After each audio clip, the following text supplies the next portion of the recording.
en lisant, en écrivant.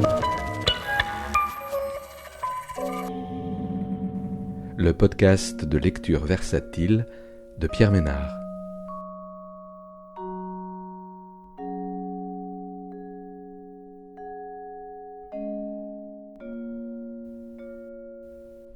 Aujourd'hui, l'instant précis où Monet entre dans l'atelier de Jean-Philippe Toussaint, paru aux éditions de Minuit en 2022.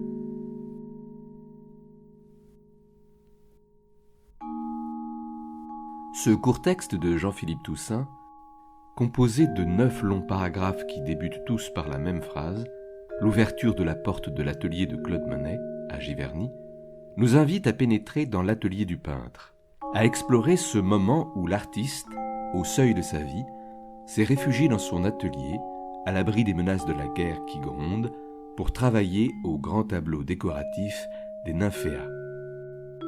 Cette scène qui se répète au fil du temps se diffracte entre l'ombre de la nuit et la lumière du jour, dans l'oscillation et l'incertitude d'un regard, entre la vie et l'art. Il est à la fois arrêté dans l'image et en mouvement dans le temps, au moment précis où le peintre, à la fin de sa vie, poursuit inlassablement l'inachèvement de son chef-d'œuvre.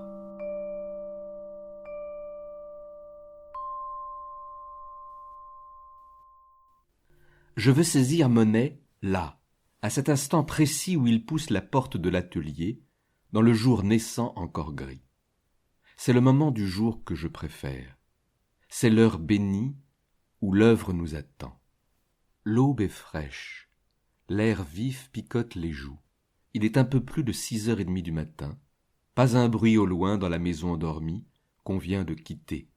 Quelques pépiments d'oiseaux dans le jardin, où les arbres sont immobiles comme le silence. C'est un de ces matins du monde, comme il y en a tous les jours en Normandie, dans les villages qui bordent l'Eure et la Seine. Nous sommes à l'été 1916. Depuis quelques mois, Monet a pris possession du grand atelier qu'il s'est fait construire en haut de son jardin pour pouvoir travailler sur les vastes formats des panneaux des nymphéas. Je veux saisir Monet là, à cet instant précis où il entre dans l'atelier, où il passe la frontière entre la vie qu'il laisse derrière lui et l'art qu'il va rejoindre. Derrière lui, derrière son corps massif qui s'apprête à pénétrer dans l'atelier des nymphéas, c'est la vie qu'il laisse dans son sillage. La vie et ses misères, du corps, de l'âme, la vie qui depuis quelques mois a pris le visage terrible de la guerre. C'est la Première Guerre mondiale qui gronde aux portes de Giverny, mais qu'importe le conflit. Cela aurait pu être la Seconde Guerre mondiale, cela aurait pu être la guerre d'Algérie ou la guerre du Golfe. Que sont les événements du monde pour l'artiste quand il crée? Un tourment lointain et invisible. Une rumeur angoissante, entêtante, importune. Pendant la guerre, plus que jamais, c'est dans l'art que Monet va se réfugier pour se tenir à l'écart du boucan du monde. L'atelier des nymphéas sera le havre de paix qui les liera pour ne plus penser aux tristesses de l'heure. Mais comment ne pas éprouver de la honte, de penser à de petites recherches de formes et de couleurs pendant que tant de gens souffrent et meurent sur le champ de bataille? Car ce sont exclusivement des questions picturales qui occupent l'esprit de Monet pendant les années de guerre, minuscules, complexes, torturantes, impénétrables au commun des mortels, mais essentielles, vitales pour l'artiste qu'il est. Tous les matins, lorsqu'il entre dans l'atelier, Monet prend congé du monde. Il passe le seuil et, devant lui, de l'autre côté de la porte, encore invisible, immatériel, c'est l'art qui l'attend. Je veux saisir Monet là, à cet instant précis où il entre dans l'atelier. Le bâtiment est encore dans la pénombre.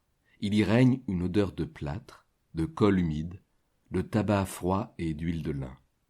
La lumière, zénithale, descend du ciel et traverse l'immense verrière. Dans la brume grise et matineuse du grand atelier silencieux, un canapé trône dans le demi-jour, volumineux, sur lequel sont jetés une robe de chambre, un chapeau, une vaste cape noire informe. Dans quelques jarres, en bouquets, des éclosions de pinceaux. D'autres brosses plus petites, éparpillées dans des pots. Des dizaines de toiles sont posées, à terre, en cercle, les unes à côté des autres. Ce sont des études réalisées d'après nature dans les mois précédents. Certaines sont très récentes, elles ne sont pas encore retranscrites sur les grands panneaux monumentaux sur lesquels il travaille. L'atelier est un chantier. Il y a des esquisses et des ébauches partout, par terre, posées le long des murs, en appui contre le canapé. Monet est le seul à s'y retrouver dans cet intense désordre, dans cet enchevêtrement de toiles et de peintures. La plupart des panneaux sont inachevés. Monet les reprend régulièrement, parfois longtemps après les avoir entrepris. Pour atteindre la partie supérieure des toiles, Monet utilise une plateforme, une sorte de table basse assez large sur laquelle il se hisse. Il passe des heures là, sa palette à la main, sur son échafaudage de fortune. Monet travaille dans l'incertitude. Il ne sait pas que ce qu'il peint prendra plus tard le nom légendaire de Nymphéa. Il ignore, sur le moment, que le monde entier vénérera l'œuvre qu'il a sous les yeux. Il n'y a aucun moyen, pour l'artiste, de savoir au jour le jour, face à l'obstacle, face aux difficultés de l'heure, concrètes, de la main et de la brosse, ce que deviendra dans les siècles l'œuvre sur laquelle on bute, sur laquelle on achoppe, et qu'on retouche, qu'on amende sans fin, en poursuivant de repentir en repentir la quête infinie d'une perfection qui ne peut être qu'illusoire.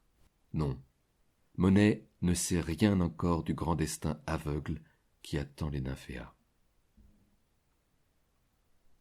Je veux saisir Monet, là, à cet instant précis où il entre dans l'atelier et découvre les panneaux inachevés auxquels il travaille depuis des mois, disposés contre les murs dans la pénombre. Cela peut être n'importe quel jour de 1916 ou de 1917. Ce sont des brumes, des buées, des ondes transparentes. Partout des bleus mêlés de roses, des bleus mauves et des bleus plus profonds, des bleus de cobalt, des bleus nocturnes, et ici et là, un bref feu d'or qui contraste. Un incendie de jaune. Les panneaux s'accumulent, s'entassent contre les murs, toujours de 2 mètres de hauteur et de largeur variable. Depuis des mois, Monet ne quitte plus son royaume. Il ne bouge plus de l'atelier.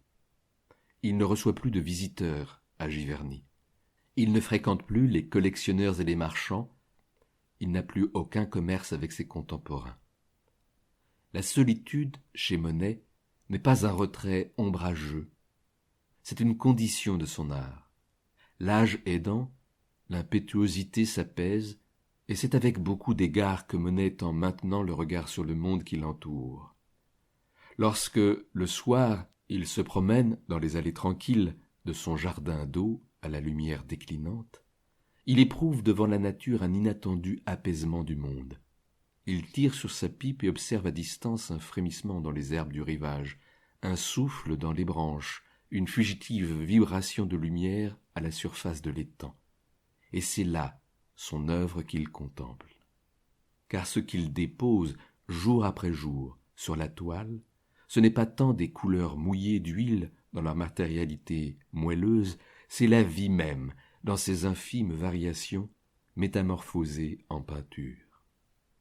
Ce que Proust avait fait avec des mots, en transformant ses sensations et son observation du monde en un corpus immatériel de caractères d'imprimerie, Monet le fera avec des couleurs et des pinceaux. Ce qui est à l'œuvre dans cette opération de transsubstantiation qui occupera les dernières années de sa vie, c'est la conversion de la substance éphémère et palpitante de la vie en une matière purement picturale.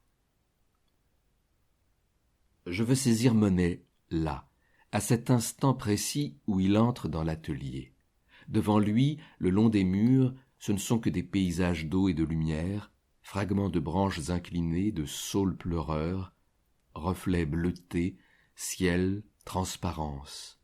Longtemps, Monet n'a eu aucune idée de ce qu'il allait faire de ces grands panneaux décoratifs auxquels il travaille depuis des années.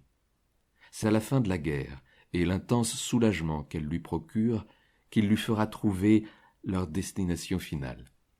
Le lendemain de l'armistice, le 12 novembre 1918, Monet pose ses pinceaux et prend la plume. Il écrit à Clémenceau, le vainqueur de l'heure, l'ami de toujours. « Cher et grand ami, Je suis à la veille de terminer 2 panneaux décoratifs que je veux signer du jour de la victoire et viens vous demander de les offrir à l'État par votre intermédiaire. » Dans cette lettre célèbre, Monet ne parle encore que de 2 tableaux.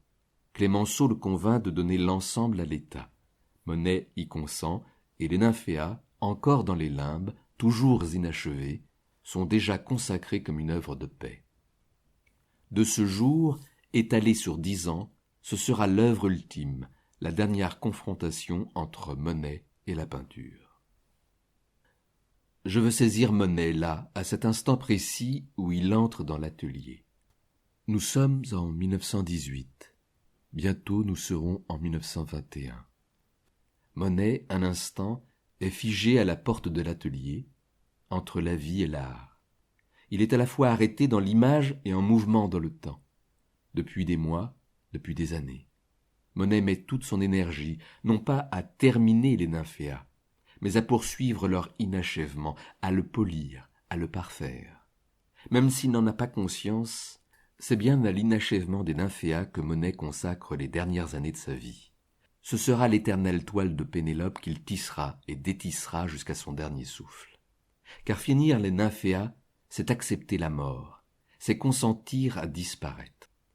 Tel est le statut unique des Nymphéas dans l'histoire de la peinture, une œuvre à la fois achevée, et même plus qu'achevée, achevée jusqu'à l'os, avec assiduité, avec ténacité, avec acharnement, sans cesse retouchée, modifiée, corrigée, et pourtant une œuvre toujours vivante, toujours en progrès, toujours en cours de réalisation, que Monet ne lâchera jamais et poursuivra jusqu'à son dernier souffle. Jamais il ne consentira à déclarer l'œuvre achevée. Jamais, de son vivant, il ne laissera les grands panneaux quitter l'atelier pour rejoindre l'orangerie.